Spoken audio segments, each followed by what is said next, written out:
Greetings, salutations, respect, and love. Welcome back to Glasshammer Week, kiddies, where today I'm going to be ranking all 23 Glasshammer albums. Oh, it's exciting. Glasshammer Week is in full swing, so welcome. If you're new here, consider becoming a member of the Prog Corner for as little as $1.99 a month. And if you're a poor guy, just subscribe. You don't have to become a member. You can do that later. Anyway, the band was formed in Chattanooga, Tennessee in 1992 by Fred Schendel and Steve Babb. They kind of got their first notice when they started selling their debut album on QVC, which is kind of a weird way for a band to start. Also weird is that they've had 27 different lead singers, so it's really hard to pin down what Glasshammer actually sounds like. Well, actually, it's not. Everybody says they're Yes clones, which they are absolutely not, but let's take a look at their 23 albums and decide if there's any truth to that and where exactly we stand on Glasshammer. And with a catalog this big, there's going to be some ups and downs, so use this as your guide to know which albums to pick up and which ones to avoid. At number 23, this one, Steve Babb didn't even consider this an album. When I asked him how many albums Glasshammer had, he said 22. And I said, poppycock, it's 23 because I'm including one, which is basically demos and stuff Steve and Fred were doing way back in like 1991. It's all instrumental. It's mostly electronic, prog type of stuff. They did release this stuff on cassette way back in the early 90s. And the lead-off track is actually good, Ex Oblivion. I like that song, but, you know, the rest of it is what it is, man. At number 22, another disappointment in their catalog. Their fifth album is the Middle Earth album. I guess we didn't get enough Tolkien from the first album, right? So we needed to go back and mine that well once again. Here we've got Walter Moore and Susie Bogdanovich singing, and they can't save the day at all. Although there's a couple good songs on here. There's a tune called Mirthrander, which actually appeared on Evermore as The Fading Age. Milkwood is a good short little ballad.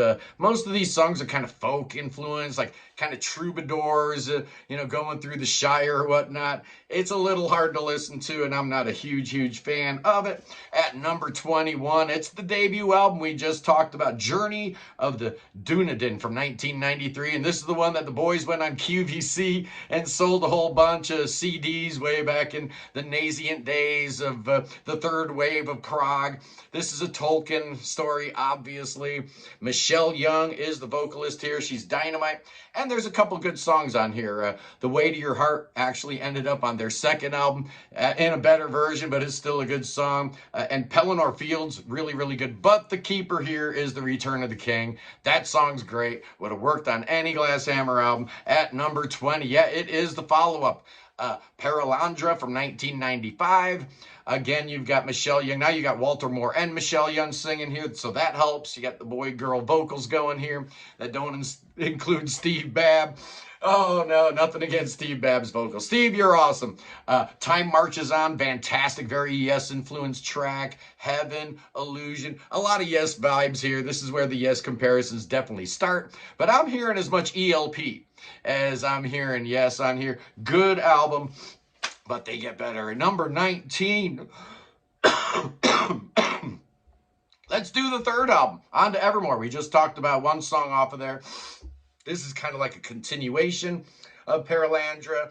You got Walter Moore on vocals here. It's a concept album about a sculptor and the woman he's sculpting. Yeah, does that sound a little like Turn of the Century to you? I guess it does to me too. The keeper here is the track Ariana. It's a 16-minute long epic, just fantastic. At number 18, oh, this is a weird one. It's Three Cheers for the Brokenhearted from 2009, technically their 10th album. And definitely something totally different for the band.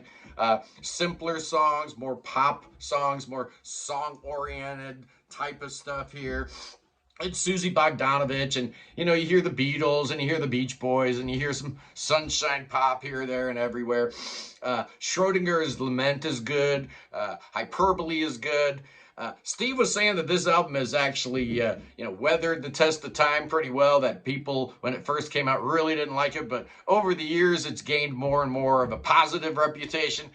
Not to these ears. I'm still not a fan. At number 17, It's a Rise from 2023. This was the band's 22nd album, and the last of kind of like the Rush influenced albums. Two great songs end this thing because the rest of it's okay, but it ends on a really high note. The title track, 12 minutes long, and then the Return of the Daedalus, 17 minutes. Fantastic, kind of pointed the way to Terminal Lucidity off the new album. You've got Hannah Pryor on vocals here, her last album with the band. Randall Williams on drum. Reese Boyd, his last album with the band. Spacey, kind of space themed. You get some Middle Eastern tinged kind of things on here, some Pink Floyd influences. It's a good album. I like it. At number 16, I like this one even better. It's Shadowlands from 2004, the band's 7th album. Here you've got Susie and Walter Morris singing. This came out right after Lex Rex, so maybe a little bit of a letdown. But Run Lisette is a nice short little track, and then the epic Beyond, Behind the Great Beyond. Love it. Very cool. Good album. At number 15, it's The Culture of Ascent, the band's 9th album from 2007. And this is the one that John Anderson's on a couple tracks. In fact, the album starts with the South Side of the Sky. Kind of weird to start the album out with the cover. John also sings on Life by Light. You got Carl Groves and Susie Bogdanovich singing on the rest of this. And the keeper track here is called Into Thin Air. Ends the album with a nice epic. Fantastic. Really good. At number 14, it's the Scalagram Into the Breach. Yeah, this was the second Scalagram album. It was the trilogy of records. This is my least favorite of the three, but all three are really good. I kind of like this side of Glass Hammer. A little bit more 80s Rush, a little more classic rock, a little heavier sound. This was the, Hannah Pryor. This is her first album with the band.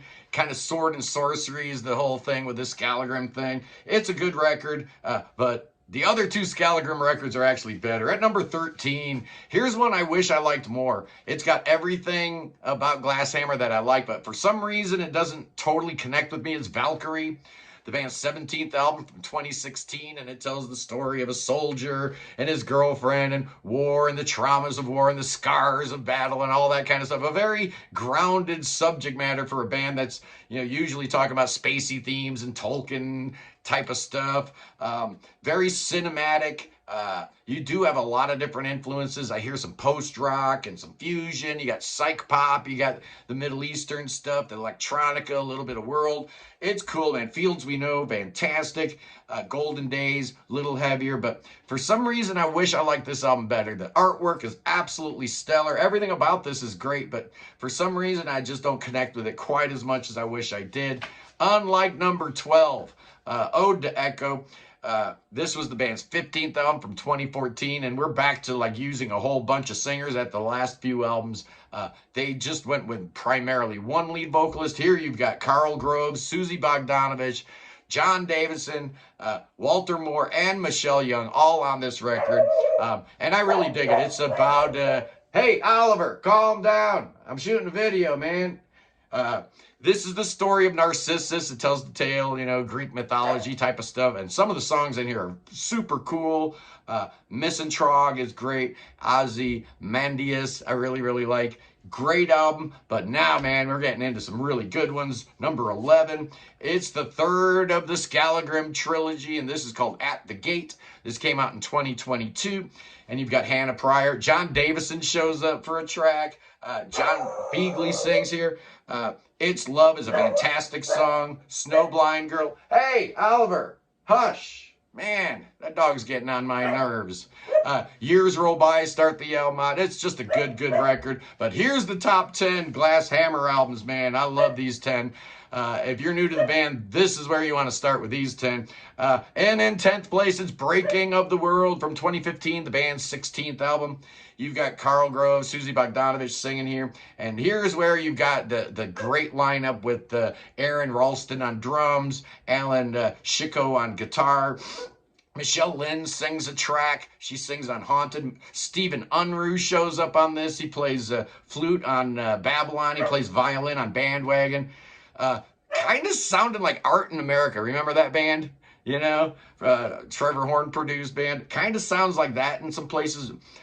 Mythopoeia, Third Floor, good album. I really like it. Number 9 from 2018, it's Chronomonaut. Oh, yeah, I guess this is kind of like the sequel to Chronometry. Susie Bogdanovich is the singer here. This is the band's 18th album from 2018. And it's also got Matthew Parmenter, which anytime that cat from Discipline shows up, I'm all ears. He sings a song called The Past Is Past. Fantastic. And this is the album with horns, right? Every one of these Glass Hammer albums kind of has something, that makes it a little bit different than all the other ones. This is the one with the horns, and I really like it. Roll for the Initiate, Blinding Light of the two ones with the sax and the trumpet and trombone and all that stuff. But the best song on the album is called Fade Away. Ends the album out in really good style. At number 8, it's Dreaming City from 2020, the first of the Scalagrin trilogy. Definitely Rush meets Tangerine Dream, if you can kind of picture that weird amalgamation, but it totally works.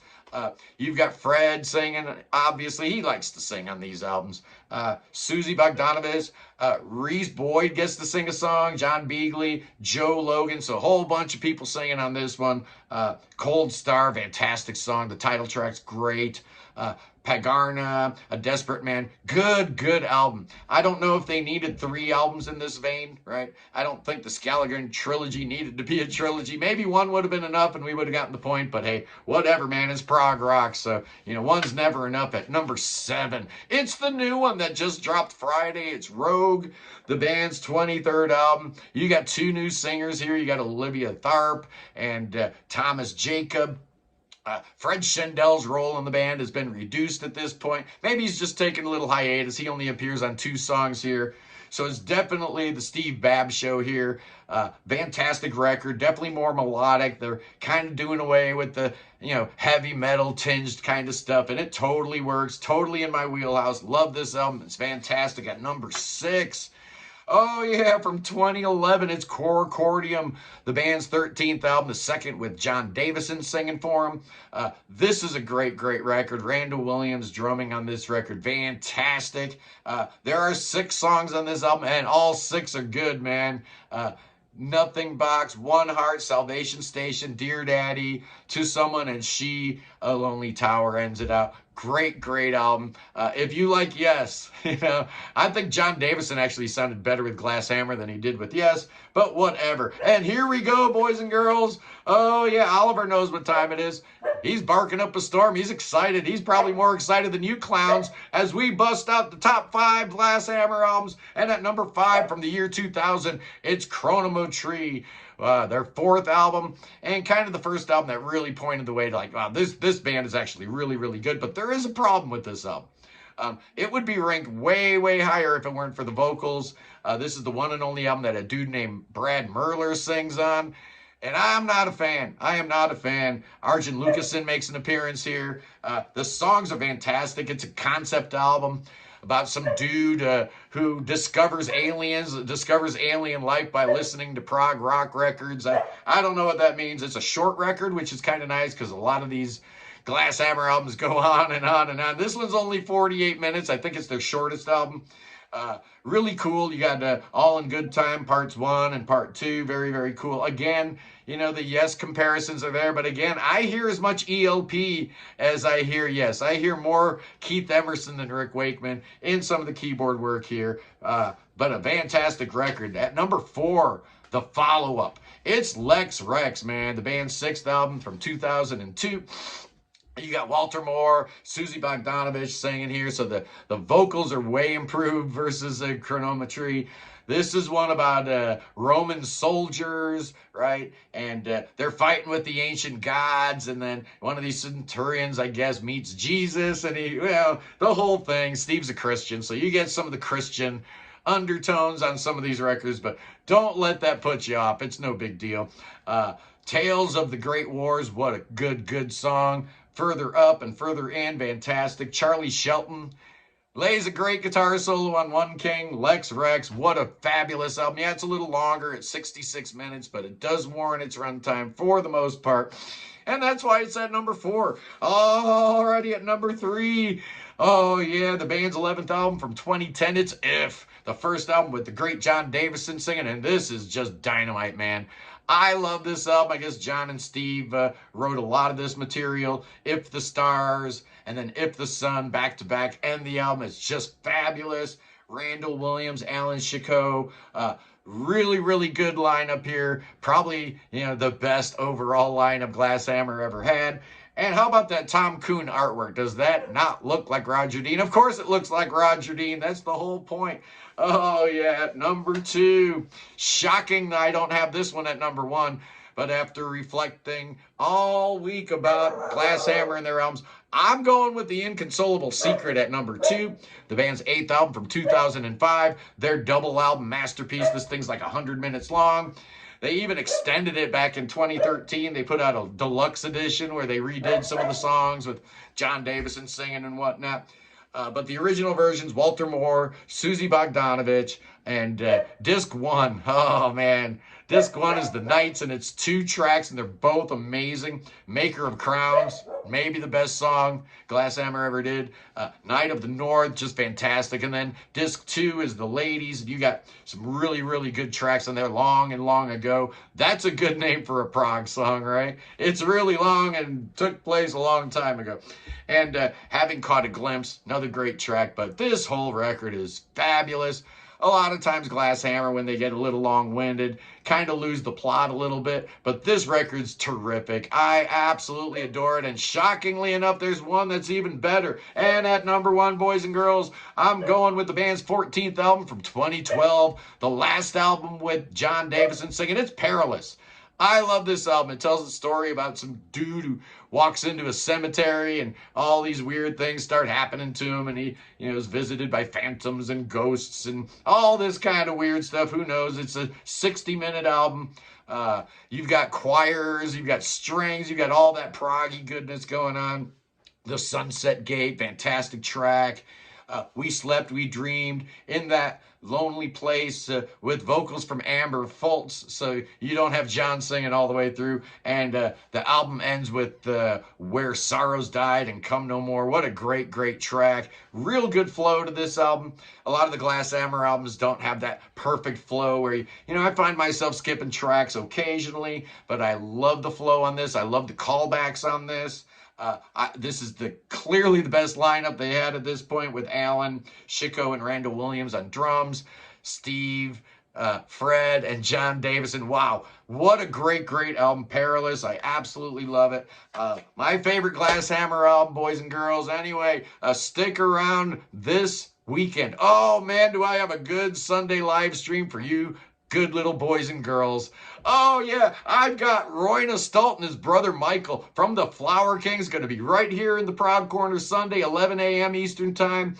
If you missed this show, you're an absolute zombie, man. What is wrong with you? Just go back to 1975 and bust out your Jean-Luc Ponty albums.